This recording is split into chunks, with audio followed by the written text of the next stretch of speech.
আসসালামু আলাইকুম।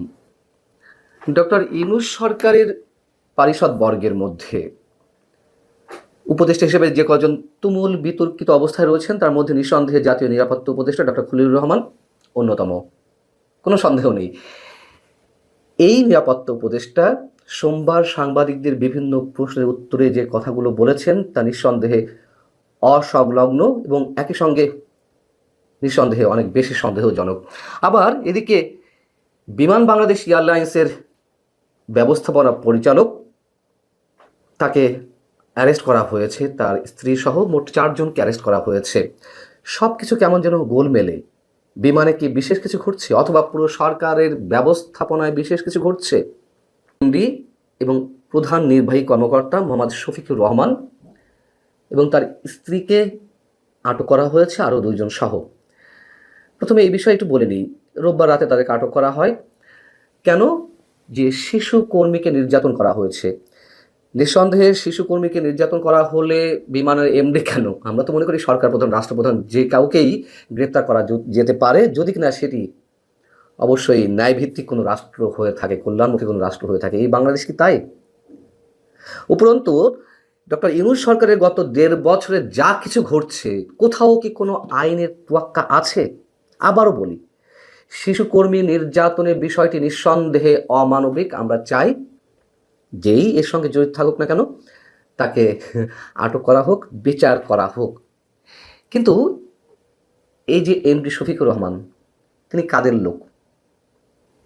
তিনি তো এই সরকারেরই অনেক বেশি আস্থাভাজন। তার নিয়োগটি হয়েছে এমডি পদে 2024-এর সম্ভবত 4 সেপ্টেম্বর, অর্থাৎ 5 আগস্ট গণঅভ্যুত্থানের পর যে সরকার আসে সেই সরকারের সময়ে।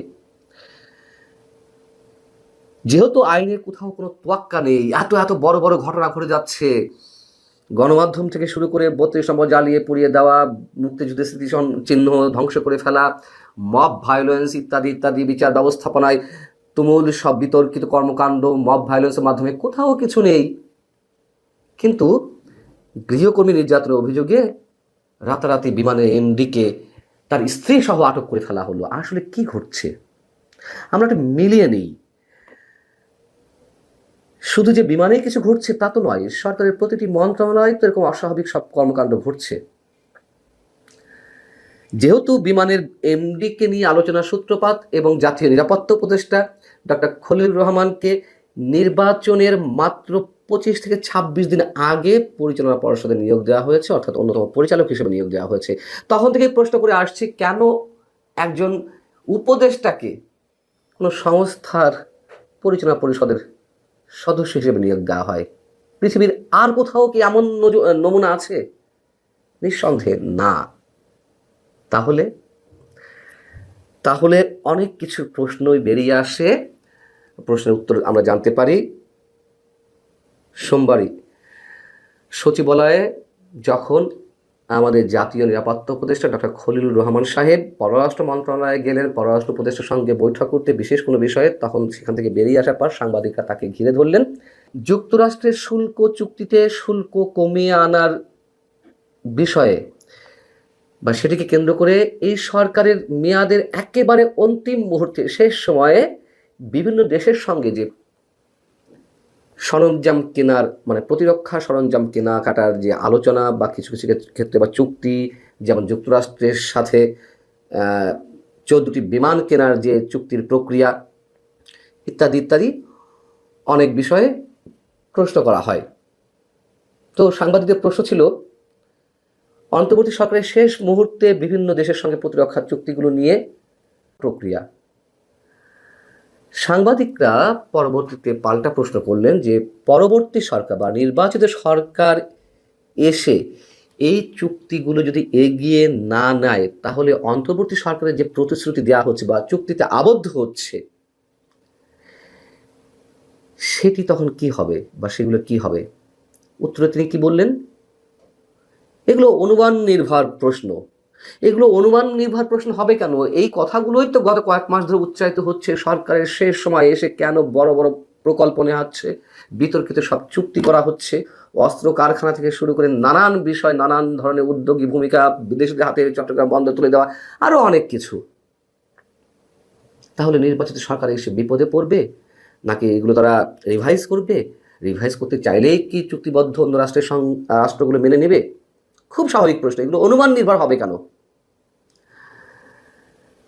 ডক্টর খলিলুর রহমানকে জিজ্ঞাসা করা হলো যে কোনো দেশের নিরাপত্তা উপদেষ্টা উড়োজাহাজ প্রতিষ্ঠানের পরিচালনা পর্ষদে যুক্ত হন না, এমন নানান ধরনের সমালোচনা গড়ে উঠেছে আপনি বিমানের পরিচালনা পর্ষদে জয়েন করার পর থেকে। তিনি কি বললেন? দুনিয়ার সব দেশে বিমান নাই। দুনিয়ার সব দেশে বিমান নেই, এটি কোনো প্রশ্ন হলো? যে সব দেশে বিমান আছে সেই সব দেশের প্রতিরক্ষা উপদেষ্টা বা প্রতিরক্ষা মন্ত্রী কি সে দেশে বিমানের পরিচালনা পর্ষদের সদস্য হয়? কি ধরনের অসংলগ্ন কথাবার্তা! প্রত্যেকটা প্রশ্নের এগুলোই অনেক বেশি সন্দেহের সৃষ্টি করছে আমাদের। বিমানে তিনি যখন পরিচালক হিসেবে নিয়োগ পেলেন সম্ভবত জানুয়ারির 15 তারিখে, আর নির্বাচনটা হচ্ছে 12ই ফেব্রুয়ারি, 26 দিন আগে বলতে গেলে, তখনই তো নানান ধরনের প্রশ্ন উঠেছিল। যুক্তরাষ্ট্রের কাছ থেকে যে বাংলাদেশ 14টি বোয়িং বিমান, হাজার হাজার কোটি টাকা বিমান কেনার প্রতিশ্রুতি দিয়ে তারপরে শুল্ক কমানো হচ্ছে, বা এর পেছনে আর কোনো রহস্য আছে কিনা, অথবা এসব বিমানের কেনাকাটার বিষয়গুলো তড়িৎ গতিতে করার জন্য কোনো উদ্যোগী ভূমিকা যাতে নেওয়া যায় তার জন্যই নির্বাচন কমিশনের সচিব, প্রধান উপদেষ্টার আরেক বিশেষ সহকারী ফয়েজ তোয়েব এবং ডক্টর খলিলুর রহমানকে নিয়োগ দেওয়া হয়েছে কিনা, অথবা কমিশন বাণিজ্যের এখানে কোনো বিষয় আছে কিনা, যেহেতু হাজার হাজার কোটি টাকার বিমান কেনা হবে। এর পাশাপাশি প্রতিরক্ষা সংক্রান্ত যে নানান সরঞ্জাম কেনাকাটার কথাবার্তা হচ্ছে, চুক্তি প্রক্রিয়া এগিয়ে যাচ্ছে, এগুলোর ভিতরে অন্য কিছু আছে কিনা। যেমন আমি যদি আপনাদেরকে উদাহরণ হিসেবে তুলে ধরি কিছু ঘটনা, চুক্তি সংক্রান্ত কিছু বিষয়। এই ডক্টর খলিলুর রহমান যখন জাতীয় নিরাপত্তা উপদেষ্টা পদে নিয়োগ পেলেন, একজন বিদেশি নাগরিক হয়েও ডক্টর ইউনূসের যথেষ্ট আস্থাভাজন ব্যক্তি হিসেবে শুরুতে প্রশ্ন উঠেছিল যে তার এই নিয়োগ প্রক্রিয়ার সঙ্গে সেনাপ্রধান যুক্ত আছেন কিনা, বা তিনি এই বিষয়ে অবগত আছেন কিনা। তার অনেক প্রশ্ন উত্তর বেরিয়ে এসেছিল, এবং তাকে কেন্দ্র করে আমাদের সেনাবাহিনীর সঙ্গে ডক্টর ইউনূস সরকারের একটা দূরত্ব যে আগে থেকে ছিল সেটি আরও গভীরতর হলো।